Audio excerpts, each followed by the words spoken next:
ากันเข้ามาในเมืองเลยนี่สองพ่อเมียนี่จ้าข้างตลาดมีหันจอดรถกระหัวพี่น้องเอ้ยพาดิไปหาหมอมเสามาปักซองว่าชีมาซื้อของเลยแหละฝนตกมึงไงอากาศเย็นอยู่เนาะ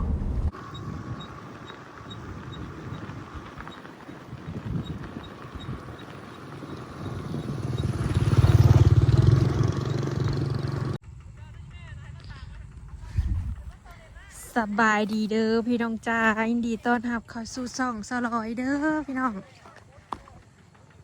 เดี๋ยวสิพามาเบิ่งพอน้องเมยเนาะพอน้องเมยหมัดเขามาหมัดเขา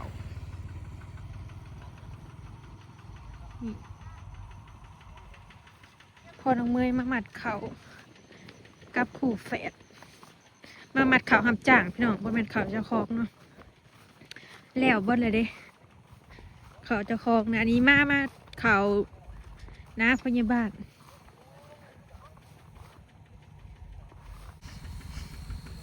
มาตามหาซิมอนกับพ่อน้องเมยมาหมัดเขาหับจ้างนะพยาบาลเขาหวานเบิ่งงามเนาะพายุเขาฝนตกผู้ใดกระเล่งหมัดเขาป้าหัวหน้าพาลุยบ่มานี่เราจ้างอะไรนี่ซิมอนฮะบ่ฮู้น้ำหัวหน้าคุณว่าบ่าวอดกับมาพี่น้องคอยว่ายุคอยออกไปซื้อเสื้อมาให้บ่เห็นชุมเจ้าอันนั้นก็มาบ่ยังเกาะผู้หนึ่งนะมาครบได้ มาบนทีมเอาเฮ้ยตัวกระมัดข่าวเป็นบ่เฮ็ดเลยเฮ้ยสมัครเบิ่งเฮ้ยโอ้ไวเด้อสาวพี่น้องคุกๆอ่ะเลยเกี่ยวมึงมัดมานี่ข่าวอันนะบ่ข่าว21นักเนาะข่าวอันนี้เนาะเบิ่งผ่อนข่าวติดกันอยู่อันนี้ข่าวหน้าหวานของเราเด้แต่ว่ามันงามเนาะ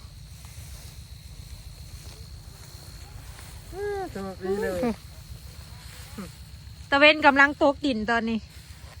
ม้อนซื้อยังก็ลืมบ่ไข่อุ่นนั่นนี่แหละหูจักชุบ่าวเตาก็มา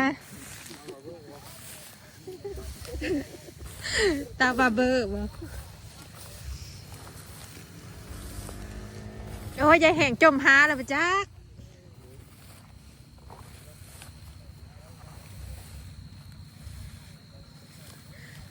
สิแล้วเลยแหละยังให้นึ่งเนาะนี่เมาขนาดเลยพายุมาพี่น้องอากาศเย็นตอนนี้นะเขาคิดว่า30 กว่าองศาหรือ20 กว่านี่แหละอากาศเย็นแห้ง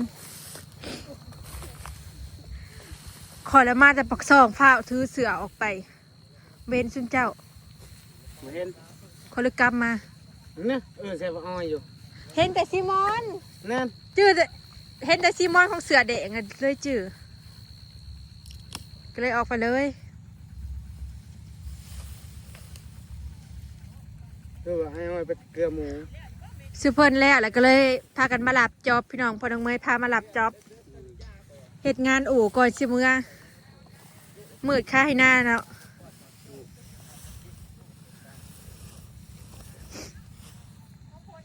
แล้วบ่หัว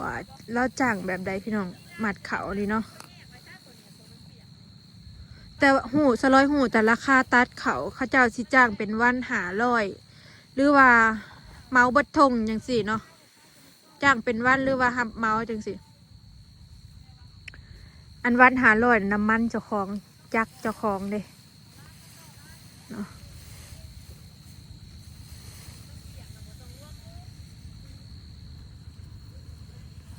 พอน้องเมยนะคนเขา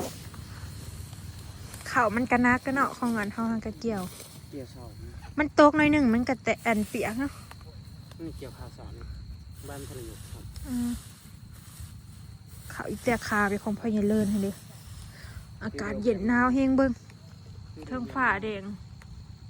แดงจึงคืงฮะ คนหนึ่งมือส่วนมั้ง นี่ รีดเอาไปยัดหน้าเลยเนาะ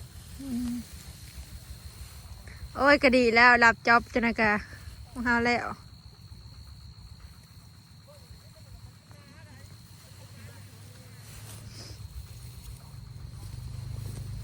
มืด ยามนี้มันค่ำไว้มืดขายนะกระเทินเนาะยังให้หนึ่งก็สิแล้วเด้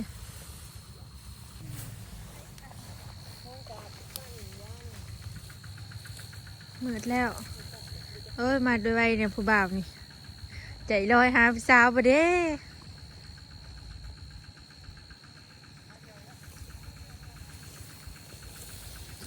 อันนี้เขาเกี่ยวได้บ่แม่นเขาตัดเนาะขนาดเขาเกี่ยวมันยังพอนติดๆกันเลยงาม จับกบใครอยู่เนาะกบเขียดกำลังสิออกมันหยาลายเนาะพุ่นบ่าวอดอยู่แจ๋ผู้ป้าหุ่มแล้วอดไว้ไว้แน่เมนูต่อเพื่อนกับมันอะไรนะ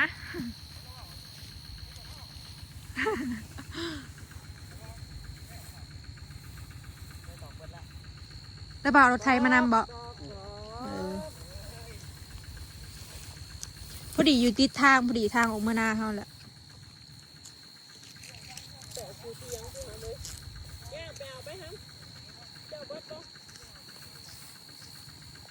ยิงเขามีอยู่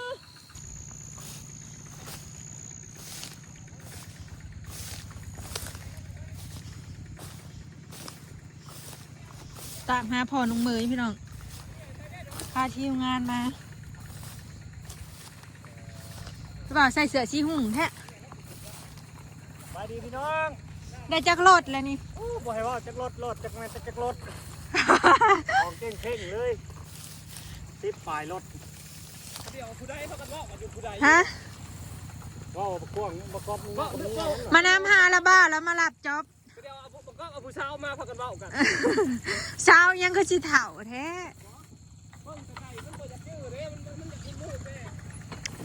ฝ่าวคนคำมืดแล้ว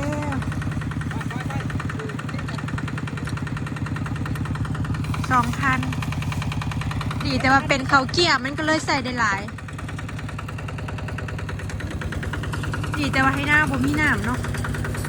มีแต่หน้าให้ใหญ่ไปเด้เบิ้งของเขา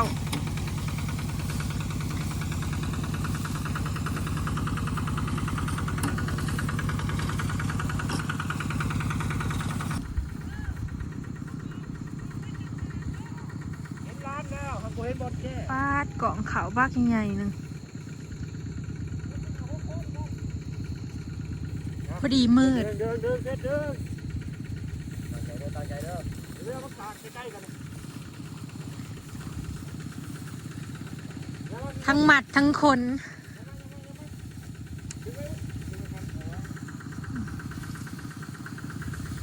แล้วบ่าวรถไทยมานำบ่แล้วจ้างแบบใดนี่ละบ่าวมาซอย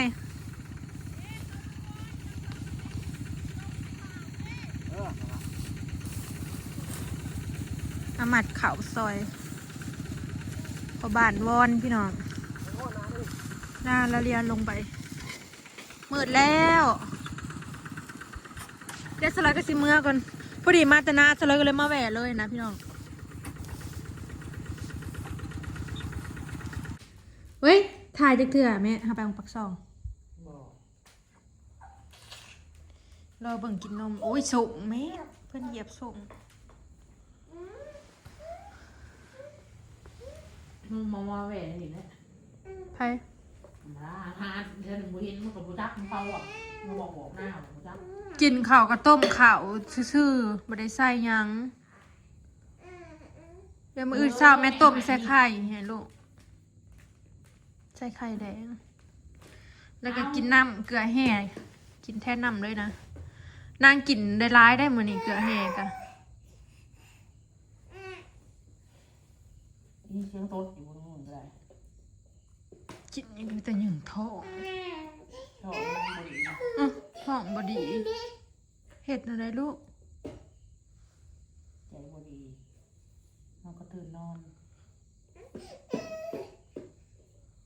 เอาให้แม่กินนะ มาแม่ กินก่อนเอาให้กินใช่ไหม บอจะบอลูกบอแพ้ งอแงแล้วก็มึงไง แม่บอได้หายบอลูกบอ ถ่าย3เทื่อแล้ว มาลาพอดยอมกระเต้นนั่งเอาไปโชว์ โอ้เมื่อยแฮงต้องให้กินน้ำอยู่ดูเดี๋ยวสิไปหาเห็ดกินแกง ชดน้ำเลยน้ำ เห็ดบดเมื่อยบ่ลูกมื้อนี้ก็3เทื่อก็เมื่อยแล้วเฮ้ยสิบ่คายบ่ได้เป็นเม็ดอันนั้นแล้วก็ถ่ายน่ะบ่ได้เทื่อที่3น่ะบ่ได้เป็นเม็ดขาวๆแล้ว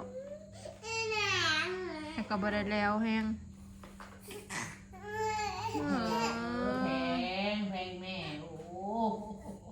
ให้กินลูกกินจังมีแฮงเด้อ ไม่เท่ามาถูกเท่ามาถูก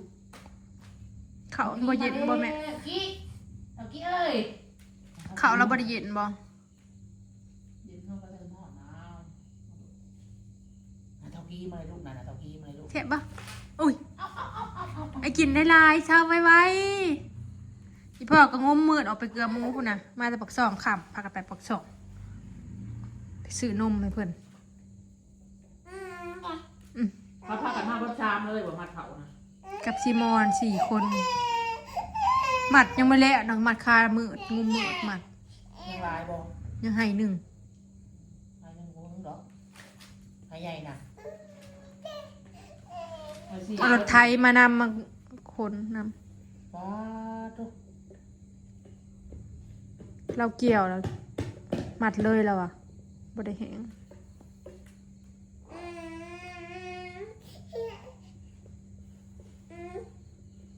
เขางามเลยผ่อนติดๆกันเกี่ยวเอานะคะบ่ได้ตัด เป็นพวกเกี่ยวแต่ผ้า เท่านั่นแหละเท่าเทิงนี่แหละเขามัด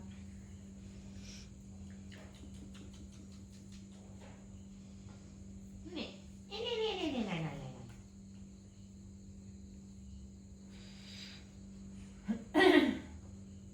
ขันมั่มเทิงย่ำไม่ได้อยากแบบบุกินเขาบุกินน้ำนมแม่บุกินเขาเราได้ย่ำเพียงด้วยกันมันอยากแต่พอป้อนใหญ่เท่าไรย่ำเพียงป้อนกันน้อยๆนะ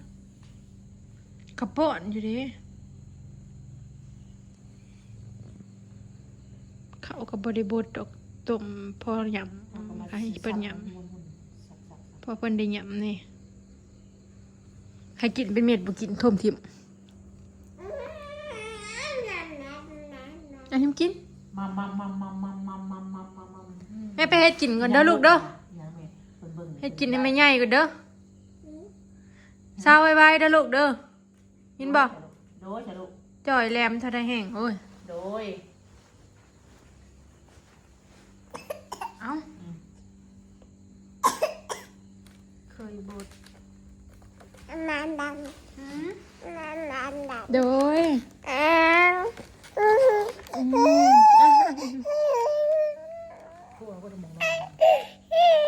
ได้แม่เปลี่ยนผ้าปูอันนี้กินเอาไว้